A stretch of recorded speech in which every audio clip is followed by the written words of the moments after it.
Pour une fois qu'Asus fait un boîtier qui n'est pas trop cher, il est sous-coté.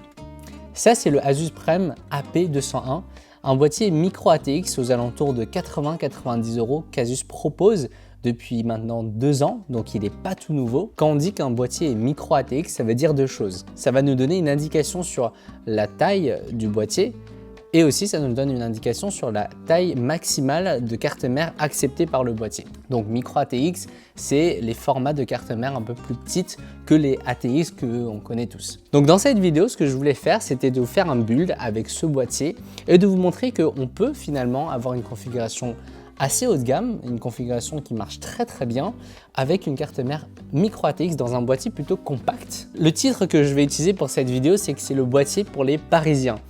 Parce que sur Paris, ou en tout cas pour toutes les personnes qui habitent dans les grandes villes, l'espace est un vrai problème et moi, j'ai toujours eu une préférence pour les boîtiers un peu plus compacts.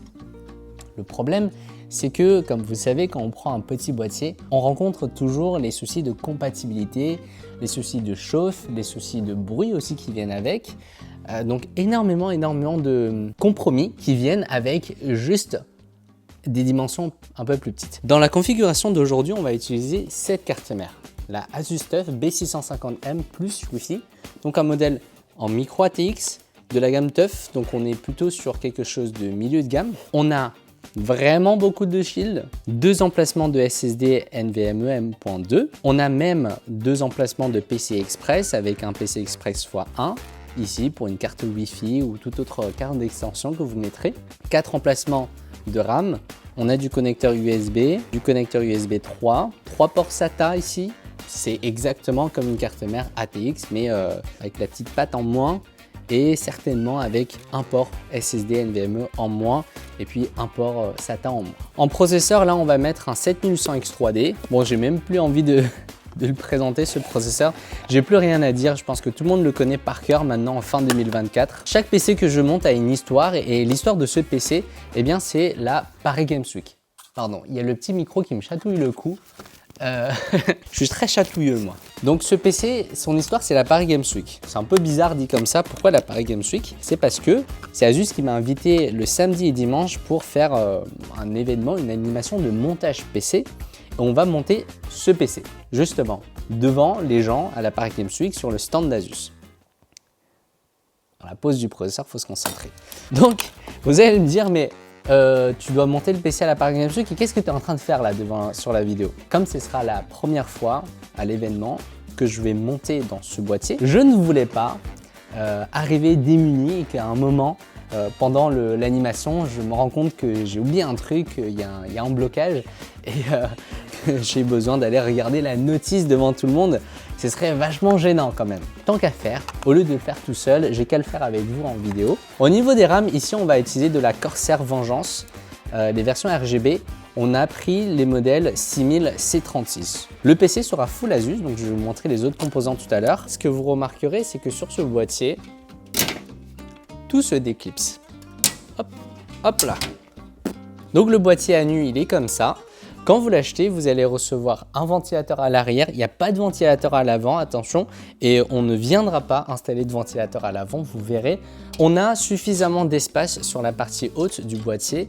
Donc théoriquement, on a la possibilité de mettre un water cooling de 360 mm et ça commence à sentir bon. Sur la face avant, on a un bouton démarrer et on a un port USB type C avec 2 ports USB type A. Il n'y a pas beaucoup de place, hein.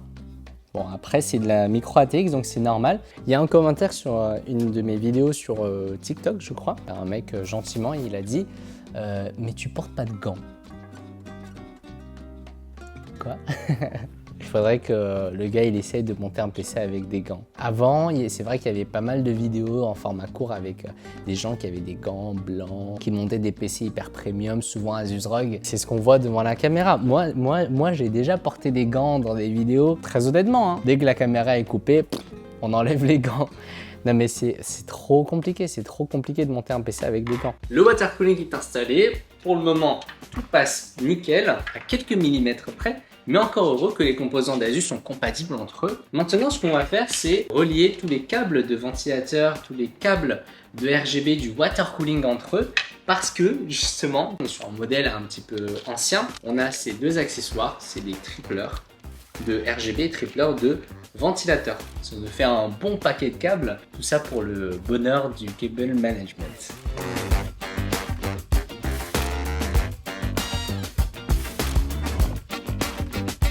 J'ai décidé de matiser votre colère en faisant un cable management absolument ignoble. En fait, la config, je vais devoir la démonter, hein, si vous avez bien suivi depuis le début. Donc à la fin de la semaine, je pense que je vais pouvoir monter le PC les yeux fermés. Enfin, quoique mes yeux sont pas vraiment très ouverts ce soir non plus. Hein. Malgré le cable management qui n'est pas encore totalement terminé, vous voyez le dessin du passage de câble. De l'autre côté, ça donne ça. Donc les câbles d'alimentation, vous voyez, sont en dessous. Là, c'est assez ignoble, c'est assez moche. Et c'est tout à fait normal puisque, vous vous en souvenez, on avait cette plaque de base. En fait, elle n'a d'autre rôle que de cacher cette partie. Il nous reste notre dernière étape, c'est la carte graphique que je vais vous apporter tout de suite. Ça fait vraiment plaisir d'avoir une carte graphique qui remplit tout l'espace du boîtier. Notre build est terminé. Je finis ça avec le sourire. Le montage s'est très bien passé. Honnêtement, je me prends moins la tête que certains boîtiers ATX. Certains l'ont déjà peut-être tapé en commentaire. Ils ont peut-être déjà dit mais Kang, il n'y a pas de ventilateur en intake dans ce boîtier ou quoi? Normalement, il devait y en avoir. Dans le AP201, normalement, vous mettez des ventilateurs ici pour mettre des ventilateurs en entrée d'air. Mais avant le tournage, j'ai remarqué que les composants que j'ai récupérés, les ventilateurs n'étaient pas dedans. Mais faites comme s'ils étaient là, ok? Faites abstraction de ça et faites comme s'ils étaient là.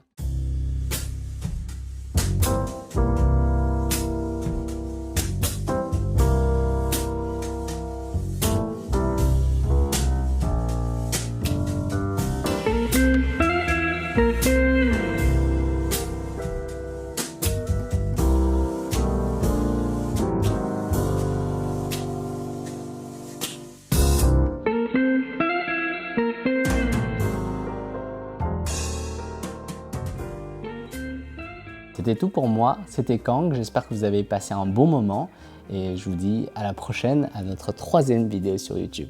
Ciao!